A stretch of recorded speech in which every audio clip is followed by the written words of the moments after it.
Hello दोस्तों, आज हम डिस्कस करेंगे एक इम्पोर्टेंट क्वेश्चन मुस्लिम विधि का। और ये प्लेलिस्ट का 6th वीडियो है। इस वीडियो के अंदर हम डिस्कस करेंगे कि मुस्लिम विधि के अंदर मुस्लिम स्त्री को भरण पोषण के कौन कौन सा अधिकार दिया गया है, किस प्रकार वो अपना भरण पोषण प्राप्त कर सकती है। और इस भरण पोषण के अधिकार के जो सबसे मुख्य केस है उनको डिस्कस करेंगे, जिनमें से एक सबसे जो महत्वपूर्ण केस है वो है मोहम्मद अहमद खान का और शाहबानो का केस है। इसको हम डिस्कस करेंगे। ये क्वेश्चन बहुत ही ज़्यादा इम्पोर्टेंट है। 2017 में पूछा गया, 18, 19, 2020 और 22 में पूछा गया है। लॉन्ग आंसर क्वेश्चंस में आता है, 20 नंबर का क्वेश्चन आता है। तो अब देखिए क्वेश्चन को। अब भरण पोषण को हम दूसरे शब्दों में निर्वाहवृत्ति भी कहते हैं। दूसरे शब्दों में हम इसको क्या कहते हैं? निर्वाहवृत्ति भी कहते हैं। निर्वाहवृत्ति भी क्या है? भरण पोषण है, मेंटेनेंस है, जो एक मुस्लिम पति मुस्लिम स्त्री को देता है। ठीक है। अब इसमें देखना, इसमें एक वर्ड यूज होगा निर्वाहवृत्ति में या इस क्वेश्चन में, उसको मैं पहले ही डिस्कस कर देता हूं। और वो वर्ड क्या है? वो वर्ड है इद्दत काल। वो वर्ड क्या है? इद्दत काल। इद्दत काल क्या होता है? इद्दत काल ध्यान से समझना क्या होता है। इद्दत काल में जब कोई मुस्लिम पति अपनी पत्नी को तलाक दे देता है, तो तलाक देने के बाद उस स्त्री के ऊपर कुछ कंडीशंस होती है मुस्लिम विधि में। वो कंडीशन क्या है कि वो स्त्री 3 से 4 महीने तक, मतलब 3 जो उसकी महामारी आएगी तब तक वो किसी के साथ संबंध नहीं बना सकती। और 3 महामारी के बाद ऐसा समझा जाता है कि जिस स्त्री ने 3 महामारी पूर्ण कर ली, तो ये समझा जाता है कि उसके पति का अधिकार उसके ऊपर से खत्म हो गया और उसका कोई भी कण उसके अंदर नहीं रहा और वो स्त्री अब पाक साफ है। ठीक है, पाक साफ है। तो ये होता है इद्दत काल। ठीक है। अब देखिए निर्वाहवृत्ति क्या है। निर्वाहवृत्ति की अगर हम बात करें, निर्वाहवृत्ति भरण पोषण का अरबी प्राय शब्द है नफका। इसको हम क्या बोलते हैं? नफका कहते हैं, जिसका शाब्दिक अर्थ है जो कुछ व्यक्ति अपने परिवार पर खर्च करे। अपने परिवार पर खर्च कैसे करता है? उसमें 3 बातों की ओर संकेत करते हैं। पहला है रोटी, कपड़ा और मकान, मतलब भोजन, कपड़ा और निवास स्थान। यही भरण पोषण के अंतर्गत आता। इस प्रकार निर्वाहवृत्ति का तात्पर्य व्यक्ति के भोजन, रहने के स्थान और कपड़े इत्यादि पर किया गया खर्च होता है। मुस्लिम विधि में इसे नफका कहा जाता है। भरण पोषण को हम क्या कह देते हैं? नफका कह देते हैं, जो निम्नलिखित कारणों से उत्पन्न होता है। इसके कारण कौन कौन से? उत्पन्न होने के भरण पोषण के अधिकार कब उत्पन्न होता है? तो सबसे पहले विवाह। जब कोई पुरुष किसी स्त्री से विवाह करता है तो वो स्त्री निर्वाहवृत्ति पाने की अधिकारिणी हो जाती है। दूसरा है संबंध। व्यक्ति संबंधों के आधार पर भी निर्वाहवृत्ति का अधिकारी है। जैसे पिता अपनी संतान जब तक वो वयस्क नहीं हो सकती उसका भरण पोषण करेगा। वृद्ध माता पिता हो गए तो उनका भी उसकी संतान क्या करेगी? भरण पोषण करेगी। और तीसरा है संपत्ति।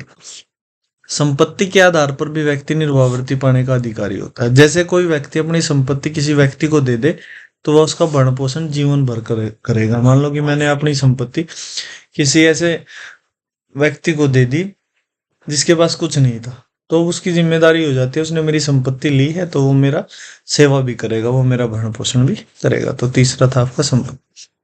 भरण पोषण के दावे की आवश्यकताएं क्या क्या है? अब देखो इस कुछ आवश्यकताएं हैं, ठीक है, उसमें कुछ अपवाद भी है।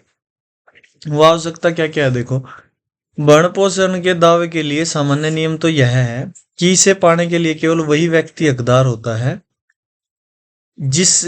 जिसकी अपनी कोई निजी संपत्ति नहीं है। जिसकी कोई अपनी निजी संपत्ति नहीं है वो ही भरण पोषण का दावा कर सकता है। और दूसरा, जो निषिद्ध आसक्तियों के भीतर ऐसे व्यक्ति का संबंधी है जिसके संपन्न होने पर उसको दावा प्राप्त होता है। मतलब वो संपन्न है जो जिससे वो अपना दावा लेना चाहता है कुछ परिस्थितियों के अंतर्गत, तो वो भी भरण पोषण प्राप्त कर सकता है। सामान्य नियम के 2 अपवाद हैं। इसके आपके क्या है? 2 अपवाद है। वो अपवाद क्या है? जब पत्नी दावेदार हो तो यह नियम लागू नहीं होता। जब पत्नी दावेदार होगी तो यह नियम लागू नहीं होगा। जब लड़के नाबालिग लड़के, अविवाहित लड़कियां, माँ बाप, दादा दादी दावेदार हो तो स्वयं साधन रहित व्यक्ति के खिलाफ यह नियम लागू नहीं होगा। मतलब जिस व्यक्ति के पास खुद का ही नहीं गुजारा करने का है तो उसके ऊपर भी ये नियम लागू नहीं है। आगे आता है मुस्लिम विधि के अनुसार कौन व्यक्ति निर्वावर्ती पाने का अधिकारी है। मुस्लिम विधि के तो पहले सबसे पहला अधिकार किसका है? पत्नी का। ठीक है, जो पति से क्या ले सकती है? निर्वावर्ती ले सकती है। और ये किसके अंतर्गत? धारा 125 के अंतर्गत, दंड प्रक्रिया संहिता आईपीसी की धारा के 125 के अंतर्गत पत्नी निर्वावर्ती की व्यवस्था कर सकती है। ठीक है, इसके बाद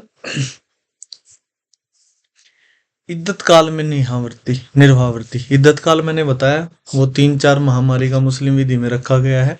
मान लो पति और पत्नी ने आपस में समागम किया और पत्नी अलग हुई, तलाक हो गया, तो उसको 3 महामारी तक ऐसा समझा जाए कि उस पति के कुछ ना कुछ अंश उस स्त्री के अंदर है। 3 महामारी के बाद ऐसा समझा जाता है कि वो पाक साफ हो चुकी है।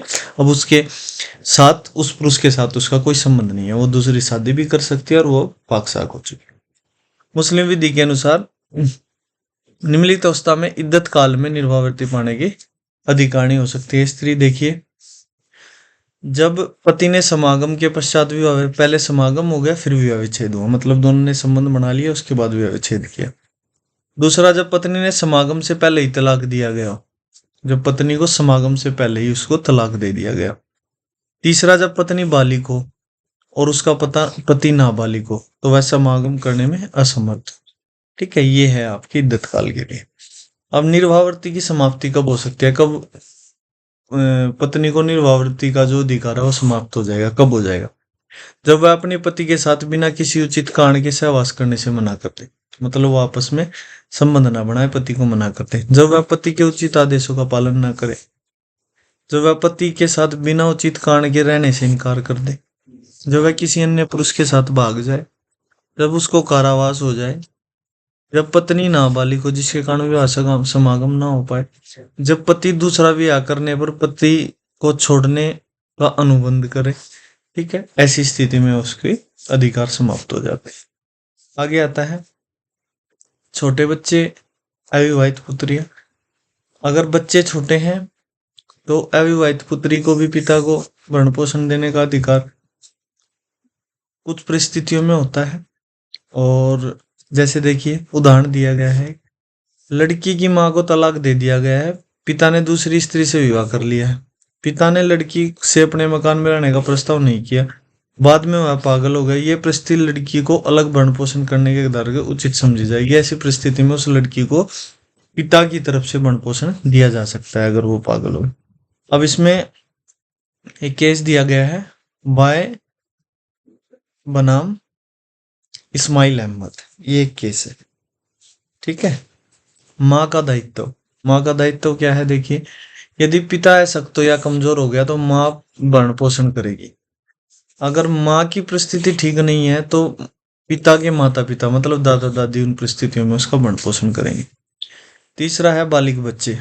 बालिग बच्चों को जो निर्वावर्ती पाने का कोई अधिकार नहीं होता। बालिग बच्चे अगर मानसिक रूप से दुर्बल है तो भरण पोषण का दायित्व आ सकता है।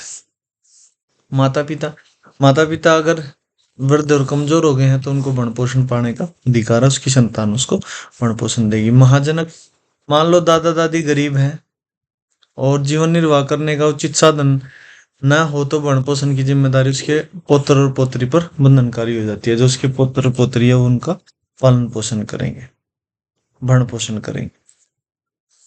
क्या एक तलाकशुदा मुस्लिम स्त्री भरण पोषण पाने के अधिकार नहीं है? इंपोर्टेंट है क्वेश्चन। ठीक है, देखिए अब क्या हुआ है केस मैं आपको बताता हूँ। इसमें सबसे इंपोर्टेंट केस जो है आपका वो केस है मोहम्मद अहमद और शाह बानो का। ठीक है, इसको देखिए, क्या एक मुस्लिम स्त्री तलाक के बाद अपना अधिकार भरण पोषण का पाने के लिए सक्षम है या ले सकती है? तो देखिए, केस है मोहम्मद अहमद का और शाह बानो का। देखना, शाह बानो बेगम एक तलाकशुदा स्त्री थी और उसने 125 धारा के अंतर्गत भरण पोषण के लिए आवेदन डाल दिया। 1975 में उसको घर से निकाला गया था। 1978 में उसने अपना आवेदन पेश कर दिया, केस डाल दिया। कुछ माह बाद जो जिसके ऊपर केस हुआ था पिलार्थी ने, प्राथमिक मजिस्ट्रेट प्रथम श्रेणी के सामने तलाक दे दिया। उसने क्या कर दिया, उसके हस्बैंड ने, अहमद ने उसको क्या कर दिया, तलाक दे दिया। ठीक है, मजिस्ट्रेट के सामने। अब अपीलार्थी का कथन था कि जो शाहबानो है उसकी पत्नी नहीं रही, उसने तलाक दे दिया और उसको भरण पोषण का कोई अधिकार नहीं है। लेकिन मजिस्ट्रेट ने अपीलार्थी को 25 रुपए माहवार भरण पोषण देने का निर्णय लिया। मतलब जब तक 3 महामारी वो केस था 25 रुपए मिलेंगे। और मध्य प्रदेश उच्च न्यायालय ने उसको बढ़ा के 179 कर दिया। मध्य प्रदेश उच्च न्यायालय ने उसको कितना कर दिया, 179 कर दिया माहवारी तक। मतलब जो 3 मारी इद्दत काल होता है उसके अंतर्गत। इसके विरुद्ध पति ने फिर सुप्रीम कोर्ट में अपील कर दी कि भाई 179 रुपए में कहां से दूं। तो सुप्रीम कोर्ट ने निर्णय दिया कि धारा 125 के पहले भाग के उपखंड ख के द्वारा पत्नी के अंतर्गत तलाकशुदा स्त्री जिसने पुनर्विवाह नहीं किया है वो भी शामिल है। मान लो स्त्री का तलाकशुदा हो गया, उसने कहीं शादी नहीं किया, तो वो भी पत्नी ही मानी जाएगी। ऐसी तलाकशुदा पत्नी जिसने पुनर्विवाह नहीं किया, इद्दत की अवधि के बाद भी अपने पूर्व पति से भरण पोषण पाने की एक धारा है। ये सुप्रीम कोर्ट ने दलील दे दी। धारा 125 वास्तव में धर्मनिरपेक्ष है। मुस्लिम महिला भी इसके क्षेत्रीय अधिकार के अंतर्गत आती है। मुस्लिम महिला भी इसके अंतर्गत आती है। साहब बेग के बाद में क्या हुआ, उक्त निर्णय से जो कट्टर मुसलमान थे उन्होंने बड़ी आलोचना की और उसके बाद उसे अपनी शरीयत के प्रतिकूल समझा। तो भारतीय संसद में इस विषय को लेकर सन 1986 में मुस्लिम महिला अधिनियम पारित हुआ, जिसकी धारा 3 के अनुसार पूर्व पति केवल तलाकशुदा पत्नी को उसकी इद्दत अवधि तक भरण पोषण देने के लिए बाध्य है, इद्दत काल के बाद नहीं। तो ये आपका था भरण पोषण के अधिकार और ये इसमें आपका केस। उम्मीद करता हूं आपको समझ आया होगा। Thank you very much.